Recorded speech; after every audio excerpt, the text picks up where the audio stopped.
Sur cette chaîne, on a souvent exploré le passé du Japon, ses traditions et surtout ses classes sociales comme les samouraïs, les ninjas ou les empereurs. Mais aujourd'hui, je vous emmène voir l'un des symboles les plus marquants et contemporains du Japon. On va explorer ensemble l'histoire passionnante des sumo, leur naissance, leur transformation au fil du temps et surtout, comment ils en sont arrivés à ce qu'ils sont aujourd'hui. Donc bonjour à tous et bienvenue dans cette nouvelle vidéo qui va porter sur l'histoire des sumo. Vous êtes prêts? C'est parti!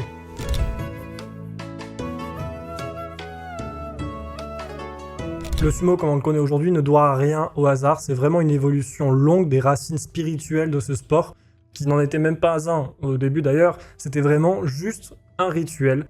Et ce qu'on voit actuellement sur le dohyo, donc le ring des sumo, on va dire ça comme ça, c'est vraiment une pratique qui est à la fois physique, sociale et spirituelle. Et ce côté spirituel, il date d'il y a bien longtemps. Les premières traces de sumo, ça remonte à plus de 1500 ans, à l'époque où le Japon était encore un ensemble de clans et de communautés agricoles fortement ancrées dans des croyances animistes et shintoïstes. À cette époque, le sumo, c'était pas un sport comme on le conçoit aujourd'hui.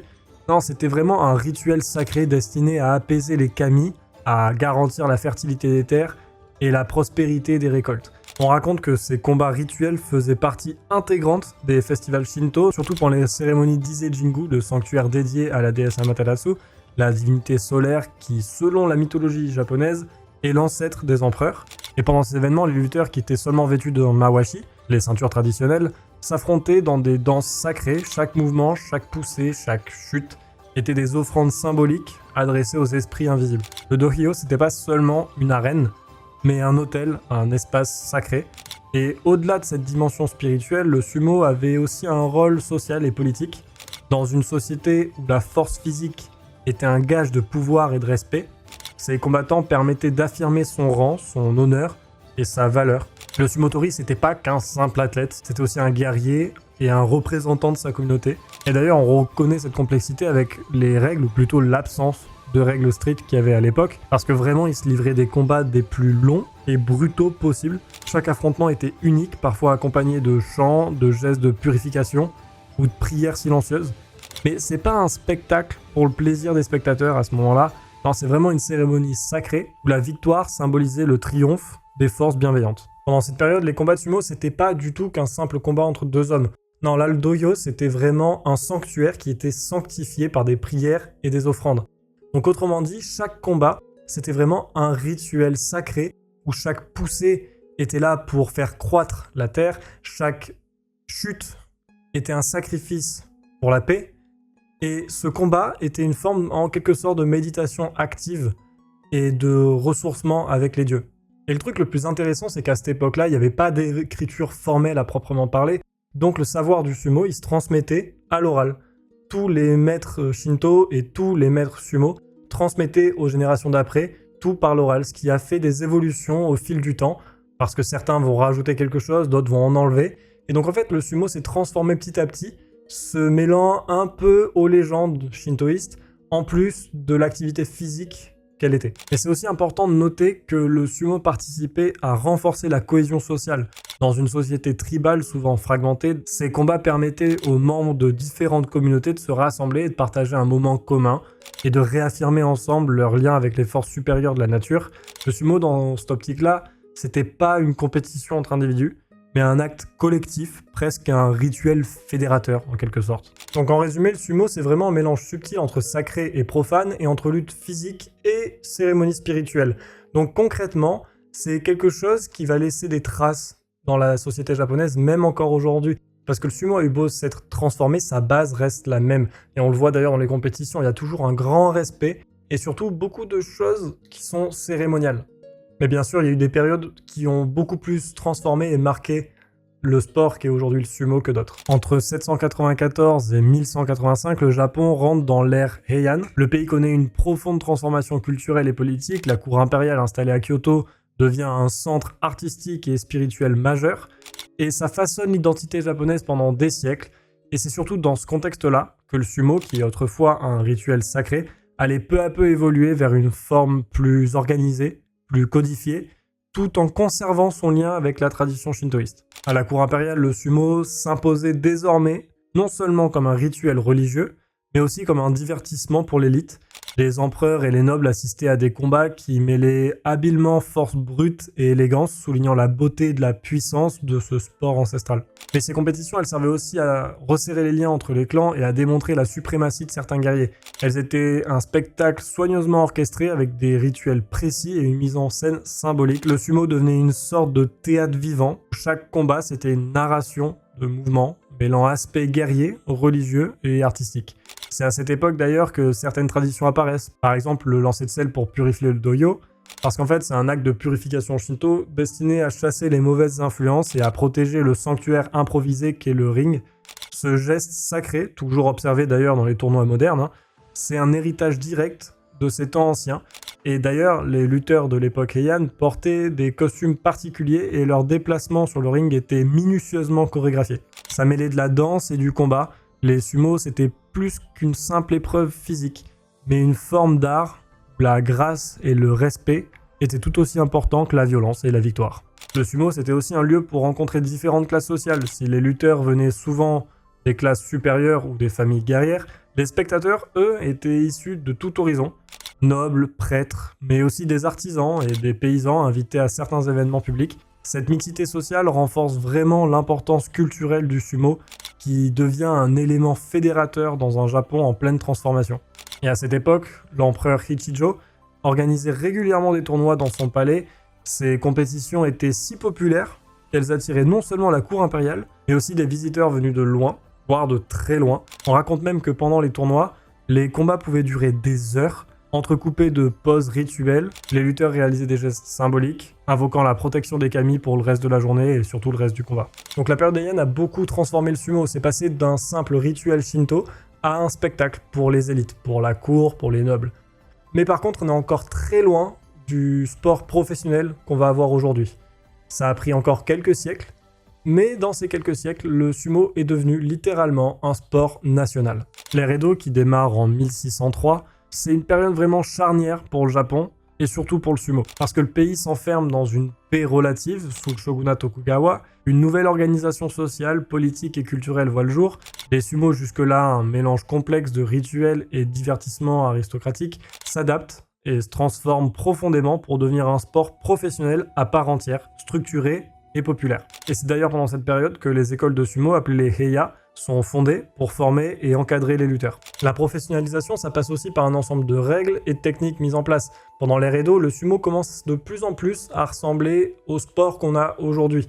Le ring est fixé à une taille standard et surtout normalisée. La hiérarchie est mise en place parce qu'on va trouver différents grades de sumo, le Yokozuna, le Sekiwake ou le Komusubi. Là, à ce moment-là, on a vraiment une compétition qui peut s'organiser concrètement. Mais l'ère Edo, qui était très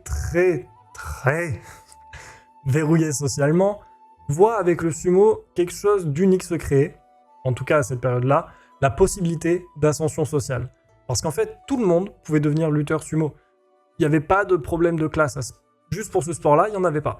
Donc un paysan, un marchand, un samouraï, n'importe qui pouvait faire du sumo et donc gravir les échelons et éventuellement accéder à une classe sociale supérieure grâce à ça et grâce à sa célébrité et ses résultats. Dans un Japon où les classes sociales sont rigides, cette possibilité d'ascension c'est très rare.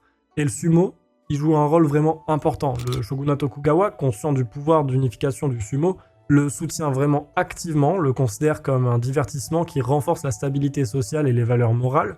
Les tournois officiels, appelés les basho, sont régulièrement organisés et attirent des spectateurs venus de tout le pays. Un nom se démarque, Tanikaze Kajinosuke. Un homme célèbre non seulement pour sa taille et sa force exceptionnelle, mais aussi pour son caractère humble et son respect des traditions. Tanikaze est devenu l'un des premiers lutteurs officiellement reconnus comme Yokozuna, le plus haut rang du sumo. Son ascension a marqué l'histoire parce qu'elle symbolisait cette nouvelle ère où le sumo était devenu un sport prestigieux mais accessible, incarnant en même temps la force brute et l'honneur.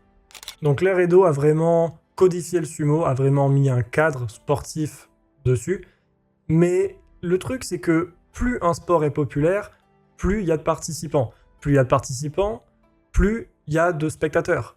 Et donc en fait, la question qui a suivi tout ça, c'était comment faire pour que le sumo conserve ses racines ancestrales, tout en s'adaptant au temps qui évolue, et surtout aux demandes du public. Parce que oui, le public est de plus en plus nombreux, donc de plus en plus exigeant. Mais le sumo veut pas perdre cette trace shintoïste qu'il a créée. Mais le XXe siècle marque vraiment un tournant parce que le Japon se met à progresser d'un point de vue technologique de façon exponentielle. Et avec tout ça, forcément, le public grandit encore plus pour le sumo. Donc, il faut trouver un juste milieu entre la modernité et la tradition du sumo. Et j'ai vraiment l'impression que trouver le juste milieu entre modernité et tradition, c'est la base du Japon. Dans les années 1920, le Japon connaît une modernisation très accélérée. Le sumo, longtemps réservé à un public local ou régional, devient une pratique suivie à l'échelle nationale, surtout grâce au progrès des médias, notamment la radio ou la télévision. Et ces nouvelles technologies permettent de diffuser les combats dans tout le pays, rendant les lutteurs célèbres bien au-delà des arènes.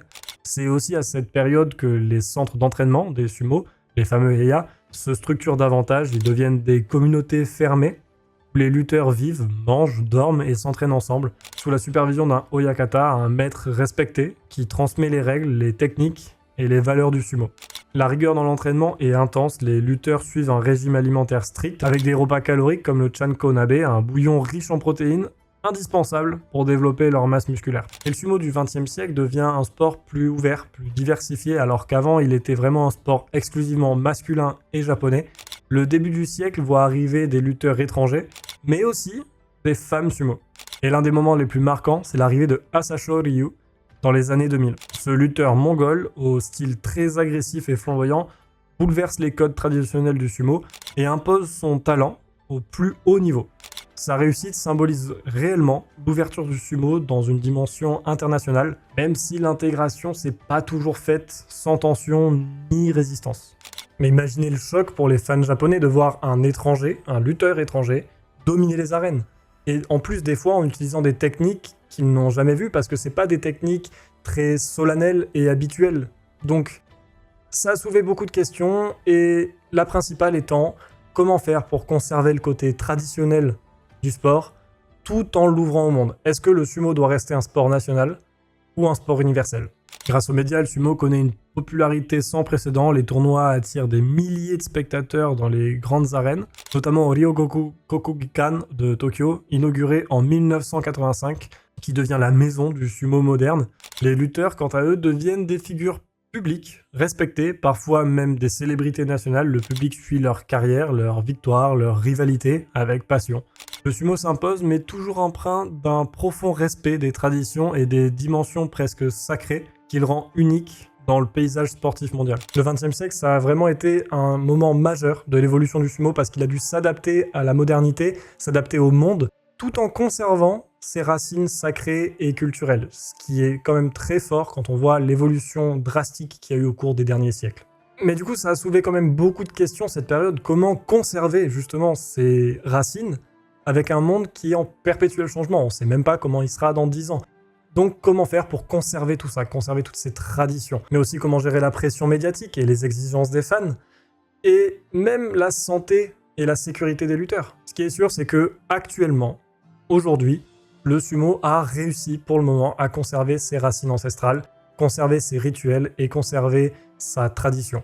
Le dohyo, toujours considéré comme un espace sacré, est préparé avec un rituel précis qui n'a pas beaucoup changé avec le temps, le lancer de sel, des gestes de purification, les tenues traditionnelles comme le mawashi, et même le langage honorifique employé par les lutteurs, qui continue de témoigner d'un lien fort avec les racines shintoïstes de la discipline.